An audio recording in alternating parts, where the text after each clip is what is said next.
Hello, I'm William Gallagher, and this is the 58 Keys Writing Workshop set of videos. I tell you, I happen to write something, and then this is really important, disagree with me in the comments. I mean, what is the point otherwise? Writer to writer, having a chat about something that matters to us. In this case, actually something that matters particularly to me. Why novelists, in fact, all writers, should read scripts. Now, I'm slightly biased here because I love scripts, and I identify as a scriptwriter, but I'm also a bit full of it at the moment because thanks to 58 Keys patron Mark Horton, I've been prompted into doing a new 58 Keys script club. It comes out every Friday, YouTube membership things, and I'm getting to talk about these scripts that I read and love, and in a lot of cases I've interviewed the writers, and I just love all this stuff. So scripts are on my mind even more than ever. And it has been asked, why should anybody read scripts? Which is just an affront, really. But why should writers read it? Now, why should novelists read script is a bit of a come-on title, really, because all writers should read everything. I mean, I am never going to write poetry one pixel as good as Emily Dickinson, for example. But the fact that I read her work and it makes me upset is fantastic just by itself. But I know my writing at least strives to be better because of her, because of all poetry. So all writers read everything, fine. But explicitly scripts, if you're not a playwright, if you're not in any way interested in drama side, and you are certainly a novelist, maybe short story writers as well, actually definitely short stories, maybe non-fiction, anything long form, anything using words, really. Look at the quality of information here. Writers use words. We do them one after another as well. Yeah, keep them coming, William. There is a benefit to all of us for reading scripts. I was going to say prefix, there's been a lot of prefixing. I don't think novelists should copy scripts. I don't think anybody should copy any style. Nobody should copy anything. You are writing what you write, but scripts are a good way to think about certain things. I mean, I think the obvious one, it's in your mind already, is dialogue. So actually, let's do dialogue, but it's not the only thing. With dialogue, scripts have to carry the weight of a lot of things in the dialogue because it can't stop to tell you what somebody is thinking. It can't stop to describe places. The camera does the descriptions of it, which is good and which is great. In many ways, it's more functional than a novelist would do because a novelist actually creates a character out of the landscape as well. The setting is as much a landscape. I mean, it still is with film and things, but I think the writer has more control in novels over description than, of course, they do than having, unless they're also the cinematographer, if they're also the director, the location scout and all this stuff. It's different. Does a similar job, but it's different. The thing with scripts then is you, as the writer, are left with this thing of the heavy lifting coming from the writing. You are conveying characters, you're conveying place as well, you're conveying tone and stuff, and you're doing it not only in a very short, minimalist way, but usually in a very naturalistic way. Dialogue in scripts has to sound like real people speaking. It isn't. It is loaded with plot and character and undertone and meaning and layers upon layers, and you put them all in there, which is just brilliant. But it must sound like real people speaking, because the moment it doesn't, you're out. You're thinking, you're conscious of the writing, you're conscious of the writer, you're not with the characters. You don't believe the characters. And if you don't believe the characters, who cares what the plot is? I remember reading a series of scripts at the end of the world type stuff, and I'm thinking, yeah, let it end. I don't care. Who are these people? Whatever. So dialogue is massively important, and dialogue is something that is, of course, used in novels. It is also used in non-fiction, but there you are directly quoting people and you can't misquote them. So it's not the same.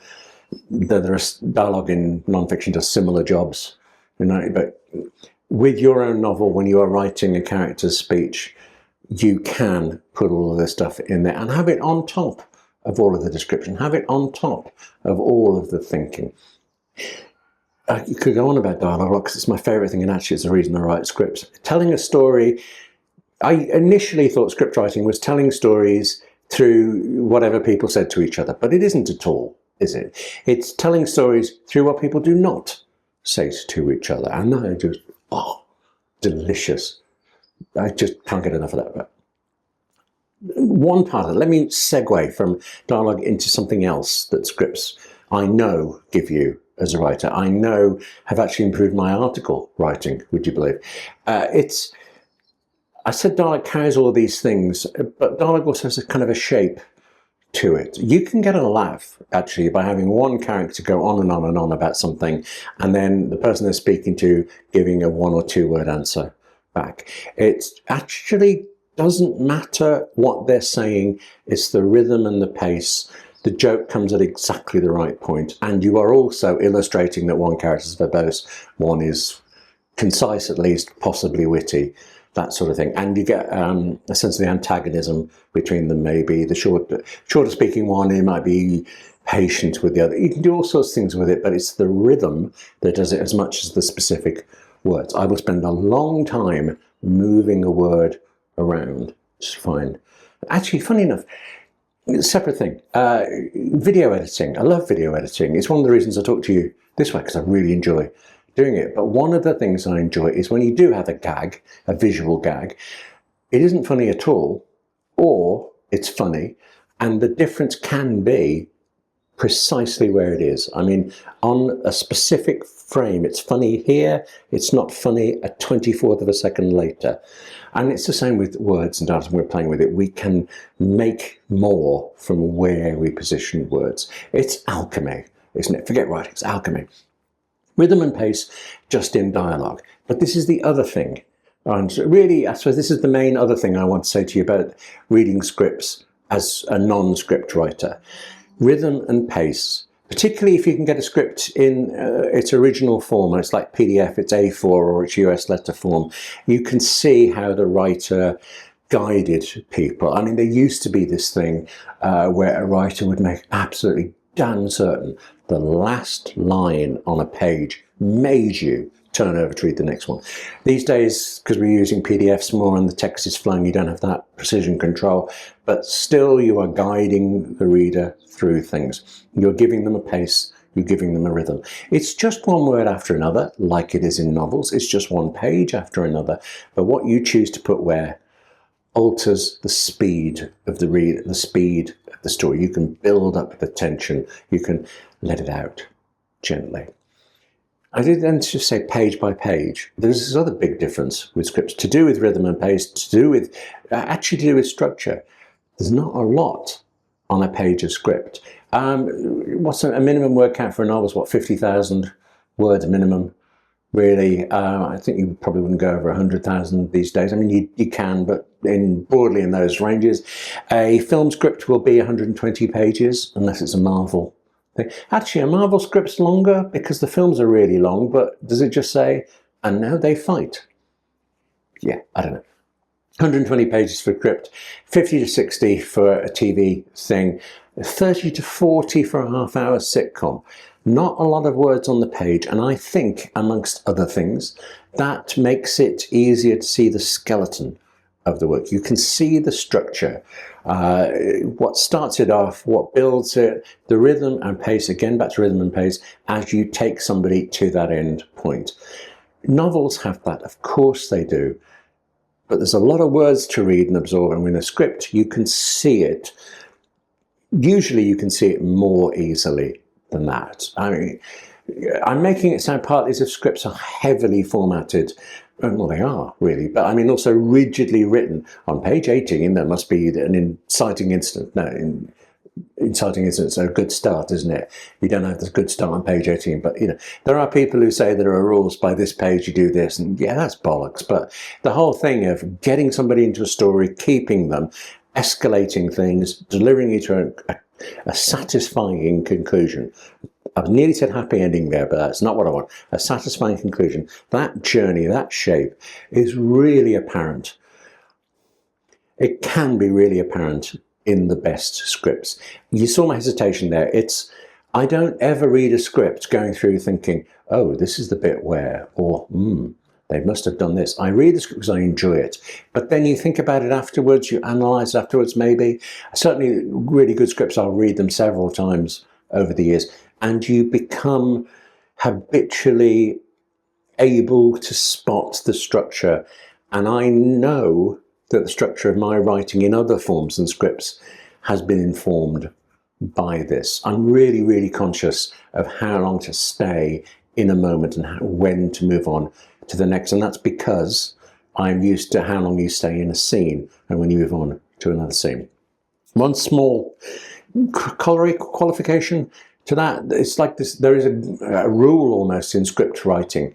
There's no rules in writing, but if you break them, there's a kind of rule in script writing that you get into a scene as late as possible and you get out of it as soon as possible. So rather than having somebody walk into a room, you start the scene with they're already there. Rather than following them saying goodbye and leave, you head out, you get out of the scene, you move to the next thing. An exception is Columbo. Last thing, quick story, just because you put it back in my head. Columbo, detective series from like the 60s onwards, first few years of it, incredibly good or okay. From the 1989 version onwards, uniformly dreadful. What can you do? But the original ones, in fact, the very first one, Prescription Murder, William Link and Richard Levinson wrote it. They were on typewriters and they got to the bottom of the scene and Lieutenant Columbo leaves. They vow that this is true. They couldn't be bothered to retype that page, even though they'd thought of something else that ought to happen. So they had Columbo on the next page come back and say, just one more thing. And that became a running thing in Columbo. A thing that was weirdly satisfying, a character trait that was good, the thing that was exploited to keep the villain usually off kilter, thinking interrogation is over and then he's back, kind of thing, that jolt for it, all the dramatic purposes, and it all came out of the fact that they couldn't be asked to retype a page. I'm not saying scripts give you functionality like that give you plot and benefit through how you type them, but it did then. And the structure, the pace, the rhythm, and the message dialogue, all of it is great for all of us. Scripts are like a pure form of certain types of writing. They're not all the types of writing, and it wouldn't do you to write a novel that was written in script form with that very bare description.